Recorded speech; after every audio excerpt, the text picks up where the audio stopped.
continuing my conversation with Mikhail Khodorkovsky in what was his first in-depth face-to-face interview since being freed by Vladimir Putin and arriving here in Germany over the weekend. Now we're going to talk about the state of Russian politics, whether he has a role to play in the future, and what he's missed most in the 10 years that he was in jail. Let me ask you something. Why do you think President Putin pardoned you and let you go now? Why? I do not have any information. I can only suppose, as I'm saying, and as it seemed to me, that for some internal reasons it became important for Vladimir Putin. Now, for the reputation of the country as a democratic state, and he is taking a whole number of steps in this area, including the setting up, so to speak, of international media. I think the decision about me was made in this context. Do you think it had anything to do with the Sochi Olympics?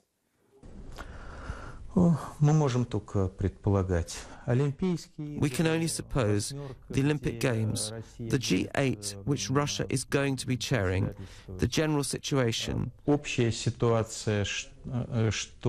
that it's time for Russia to look more attractive. Let me go back to the Yukos days, and even before. Let's be very serious. People like yourself got a very good deal.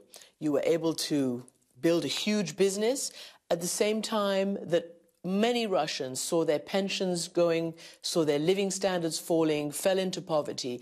Oligarchs like you were not popular. People didn't like you.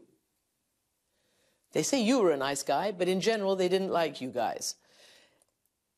If you had to do it all again, would you do something differently?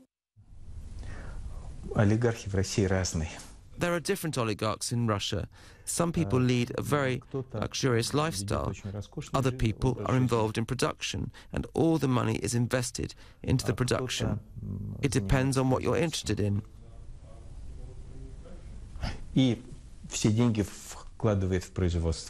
I was always interested in production, and nevertheless, to just be involved in production was a huge mistake.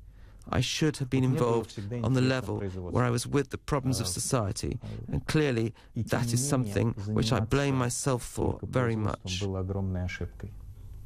In the year 2000, Vladimir Putin met with all of the oligarchs, yourself included, and offered a deal. We'll look away from financial irregularities or whatever, as long as you don't involve yourself in politics. But you didn't abide by that. You carried on. You were funding opposition parties. You were political. It was almost like you were daring them to come after you. For a president who's not naive, to say something to a representative of big business who's not naive, that you're not going to be involved in political life, would probably be ridiculous. The question was not to use the resources of the company, that is, not to use those methods that were used in previous years, but it's ridiculous to say that we're not going to be involved in political life. Will you go into politics? What is your plan for the future? I cannot say that I've exactly decided on my plans now. But what I've certainly decided for myself is that I do not want to be a symbol that no political prisoners remain in Russia.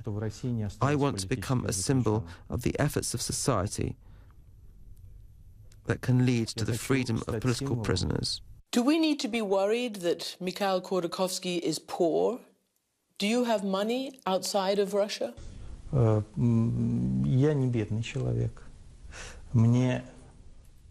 I'm not a poor man.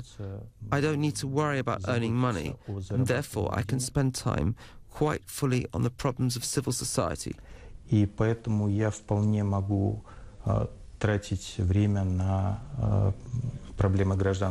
of course, that does not mean I can be like a sponsor of the opposition. In the time of Yukos, I certainly do not have such resources. Do you have billions?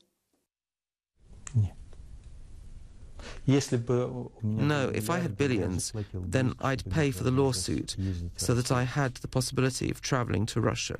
Do you forgive Vladimir Putin? I would say it in a slightly different way. I don't consider this to be Putin's revenge or rational behavior. And what I do not consider to be rational behavior is something I can cope with. But you went further. You said that for the future of a democratic Russia, Russians, particularly the liberals, those who would consider themselves opposition, should take the Nelson Mandela model. Is that possible in Russia?